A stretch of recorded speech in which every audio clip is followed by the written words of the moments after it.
That's the agenda. It is exactly 9:23 a.m. Welcome back to the show. We do apologize for the long silences this morning, but of course that was due to rolling blackouts.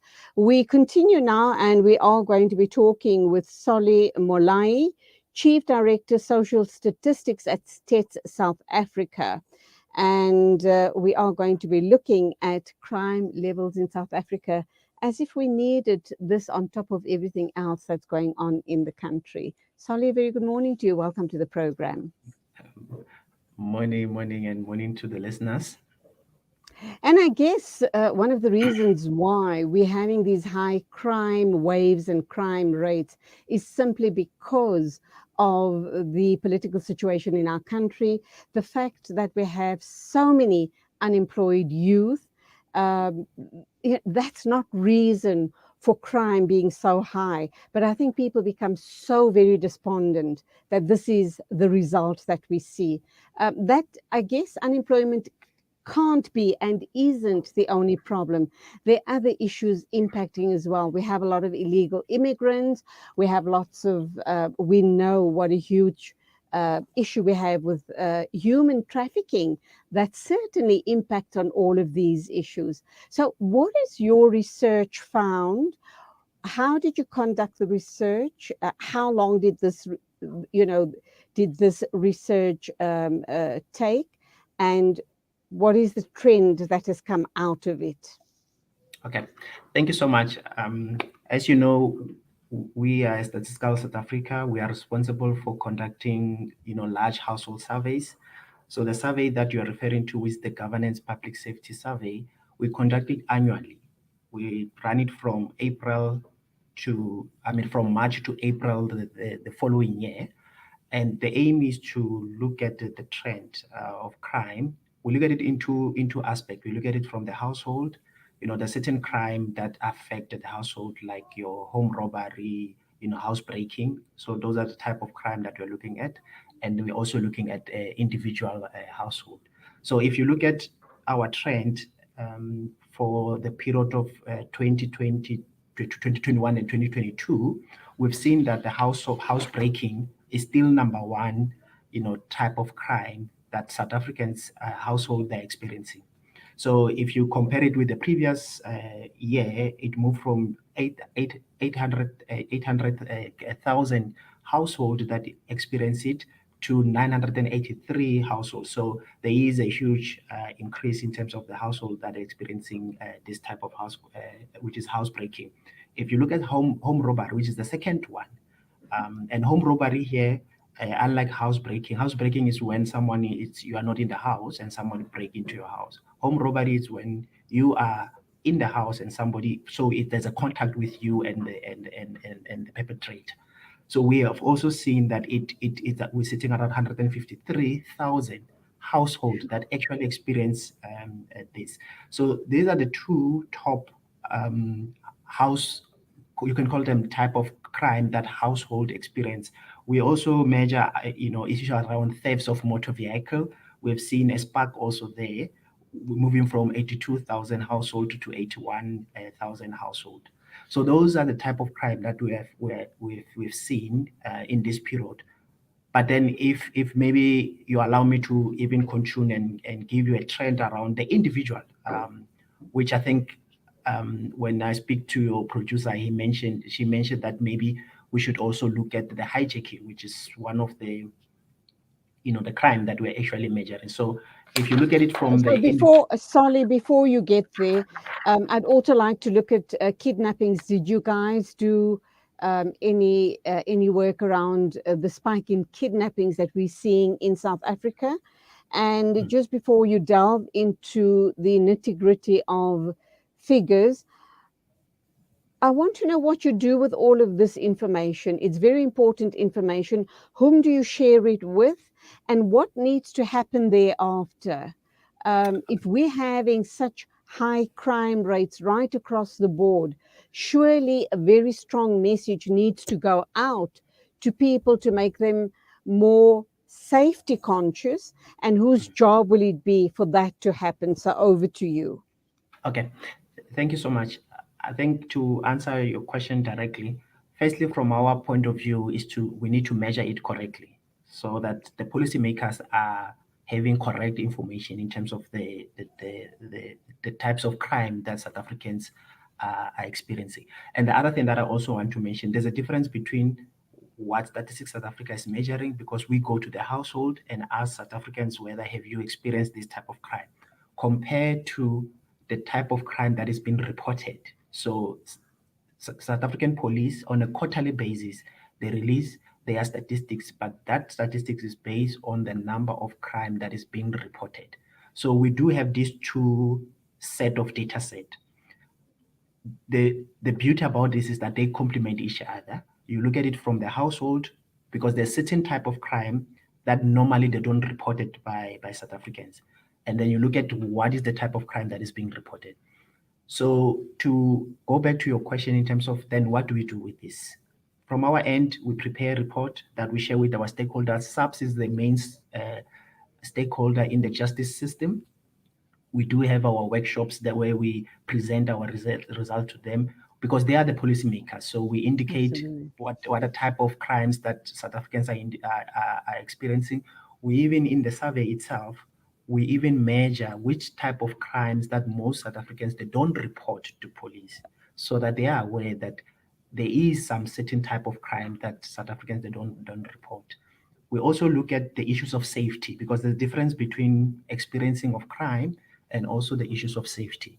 So we have seen that the level of safety where South Africans are saying, I'm not safe to walk alone during the day. And even we do have asked if whether are you safe moving alone during the night in your neighborhood.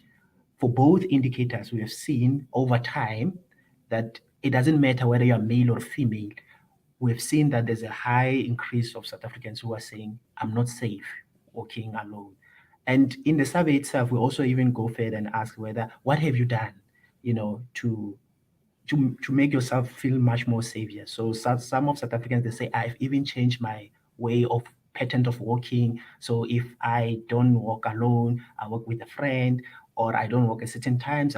So South Africans are a level of safety. Currently, based on the survey, it shows that they are not feeling safe. And these two indicators, just to conclude, it is the key indicators that the SDGs 16, they actually, South Africa as a country, we need to report on. And we have seen over time, like I said, that there's a slight increase in terms of South Africans saying we're not feeling safe.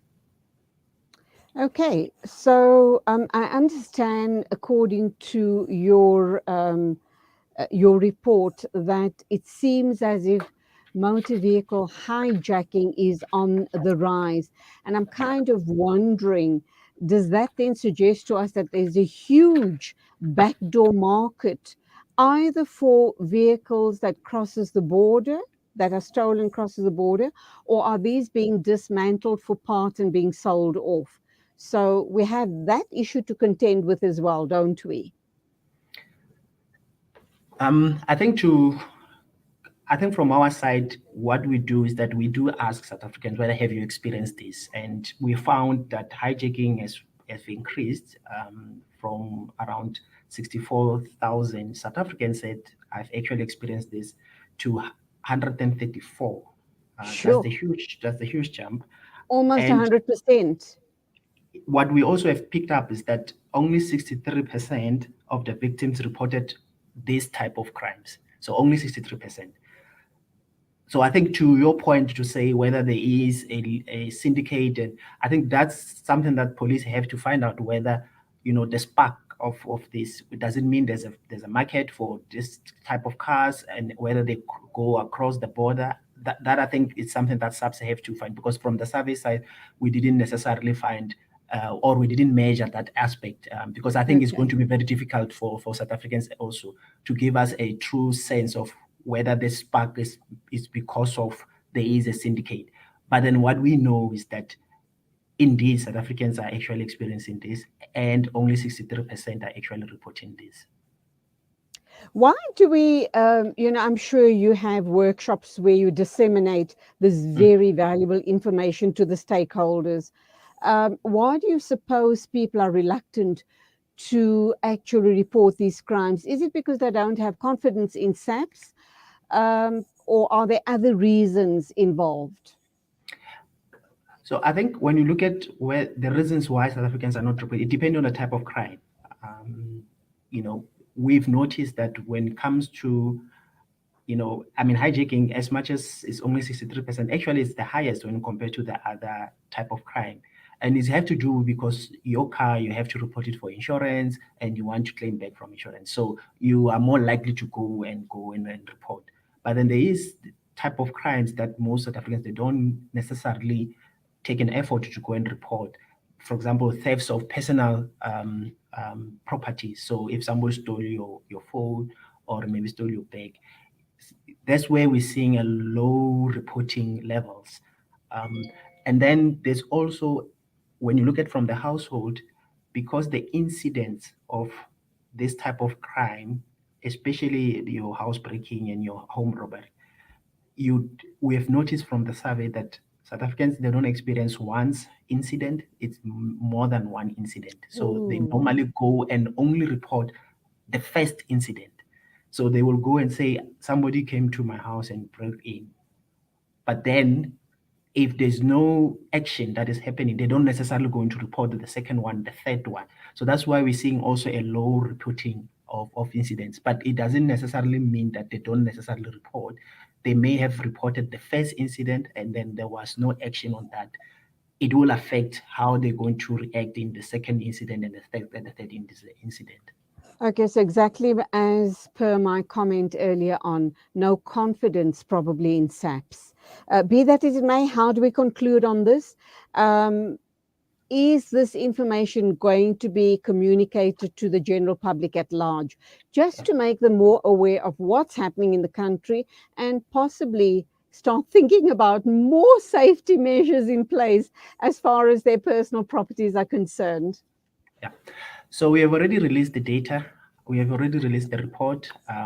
Our Statistical General has already done the media press release, and this was released around the 30th of August. So as the statistical agency, we make our data available. It's a public good, and we are also accessible in terms of explaining and articulating, some of these numbers. So the data is available. I think the listeners, if they want to get more information, they can visit our website, or they can even, directly call us and give us, and even contact me directly. I don't have a problem. We can, explain and even give more information around this. We break down this information by province. We break it down by race. We break it down by gender. So it is a massive data that I think even the researchers themselves and even scholars, students who are, interested in understanding, the psyche around crime and also how crime is it's actually happening in South Africa. The data is it's available in Statistic, and I think we are welcoming more colleagues to actually mine and mine the data because it will enrich and also inform the policymakers. Thank you so much. I need to get this last question in.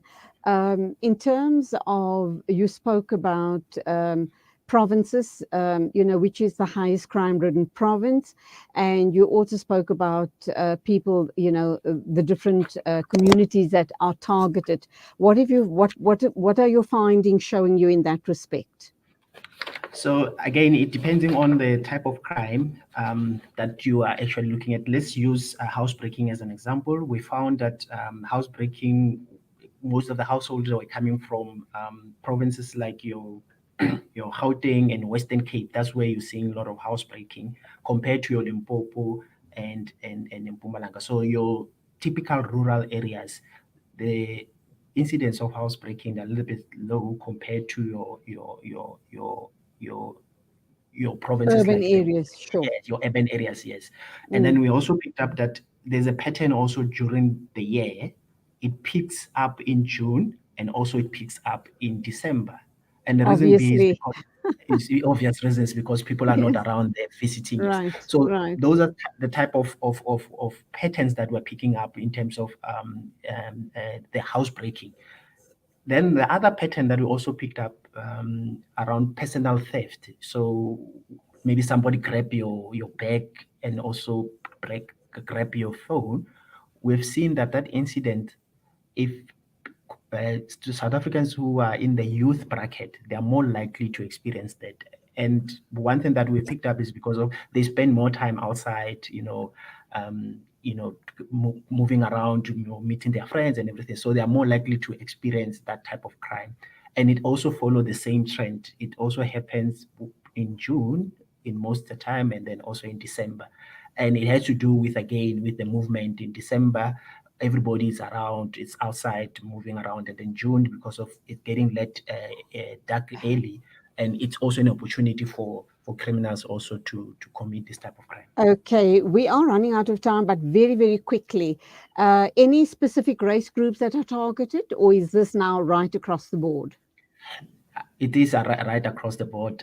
We are picking up in that it doesn't, irrespective of the race, South Africans are actually experiencing this type of crime. Solly Molayi, South African hijackings at an all-time high. So says Solly Molayi, Chief Director, Social Statistics at Stats South Africa. Thank you indeed for your time and this very valuable information. The time is 9:39 exactly. News and views right here on Salam Media. We've had quite a morning with rolling blackouts, the generator, power cuts, etc., etc., etc. But we're forging ahead nonetheless. I think in the next half hour that we have left on the show, we are going to attempt to talk once again with Mohammed Hadiz Pardes, an Afghan journalist based in Islamabad in Pakistan. And we will wrap up by talking with Julius Kleinhans at Outer. So please do stay with us.